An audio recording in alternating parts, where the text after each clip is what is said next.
Hi, and welcome to another episode of Hot Takes with me, the Silver Fox. Stephen Flynn has a very overinflated value of his self-worth. He thinks he's a lot more important than he is. His ego is huge. He also thinks that he wants to make new friends. Unfortunately, the friends he's looking to make aren't the kind of people you want to be friendly with. He says, and you can't get over this, that Hamas would like to listen and should be interested in what he has to say. Does he really think that a group that do the things they do give one flying monkey's cuss about some bald middle manager somewhere in England? No, they don't. What is Stephen Flynn, and why does he think Hamas will pay attention to anything he says? He's not one of them. He's not even in the right gang. And they will look at him and say, "Oh, do shut up, you silly little man," and then go and behead the babies that are of the family members around him. That's what they do. This is who he's trying to deal with. Baby killers. The man's a lunatic. We'll take a look at what he's saying and see why people like this are so very dangerous. Because when you're getting to the point that you're trying to deal with people who behead babies, you don't talk to them. You eradicate them. Here goes. Stephen Flynn claims that terrorist group Hamas should be interested in what he has to say.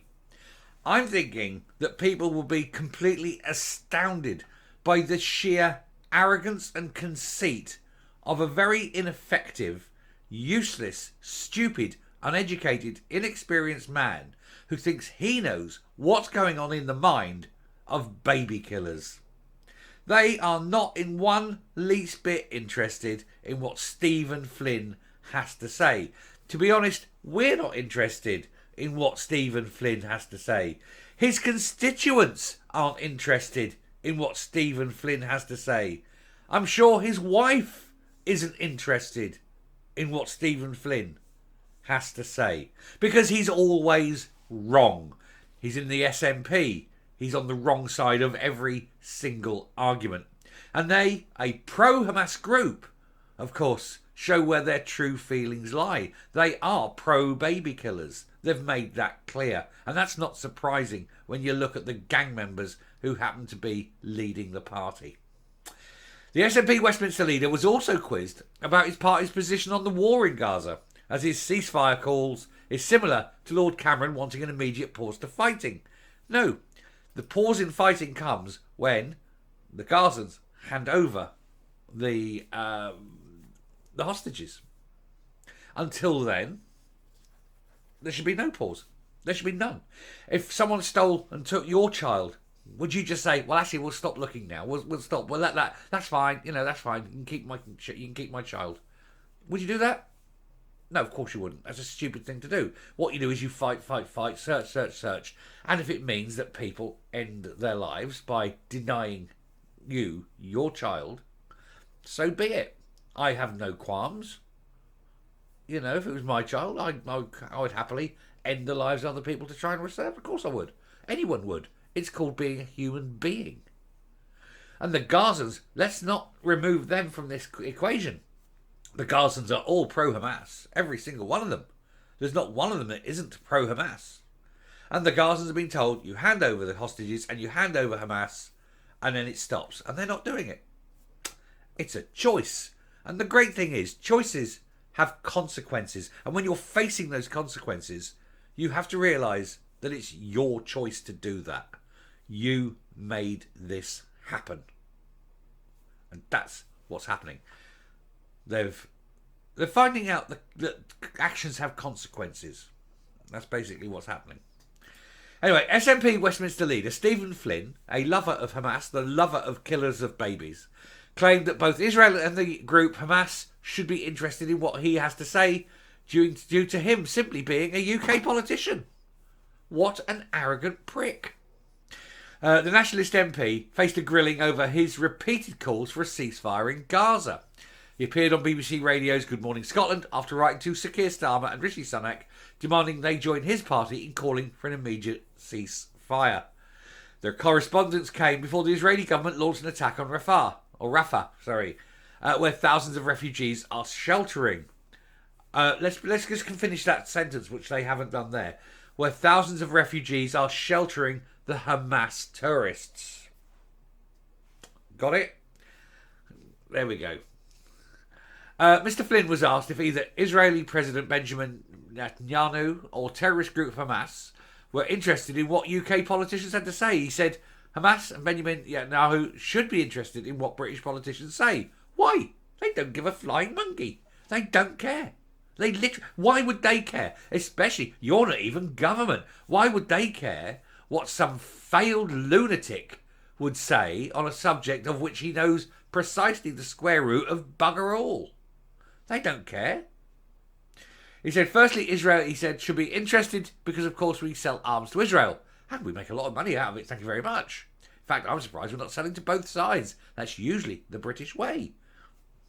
Anyway, he said we should stop selling arms to Israel. Why? They only buy others. They make their own. Why would we? Why should we put British manufacturing jobs on the line just because you are beholden to the baby killers of Hamas? Anyway, he said we also have to have a say because we're a member of the United Nations. Barely. And the UN exists now as an organisation that is very anti-white. It's very anti-Western. The UN now is very unfit for purpose. And indeed, it's so unfit that Trump has said that should he become president again, he would ask the United Nations to leave the United States. He said they can go and find somewhere else and the United States would stop funding it. He says, and let's go and see which other country wants to have all that infrastructure and pay for it and upkeep it. He says there's not one. But, you know, he says the UN now actually works against the interest of the US. He said, why should we pay for that? He's quite right too, I think. Anyway, he says, up till now, we've not voted in favour of a ceasefire, but we should be in favour of voting for a ceasefire. We're also a permanent member of the UN Security Council. Oh, ho, ho! How wonderful that is. All of a sudden, we are a permanent member of the UN Security Council. I think you'll find, Mr. Flynn, the United Kingdom is the permanent member. And remember how you want to be an independent Scotland. At that moment, you cease to be a permanent member. But all of a sudden it suits your political aims that we are a permanent member. Oh dear, very telling, you hypocritical twonk. Anyway, he says, so yes, that what we say does have relevance. Yeah, it sure does, it has relevance, but it's not important. Anyway, he goes on. I'm not going to even go on with half of what he said, because half of what he said is a load of bollocks. These people aren't going to... Why would they possibly listen? Oh, yes, there's a bald man in a room in London who says we must stop. We must give up our search for our relatives, the hostages, our friends, our family. We must stop because a bald man in Scotland says it's a bad thing. Screw that. The Israelis are not going to stop until they get everyone back. Live or dead, they'll get them back.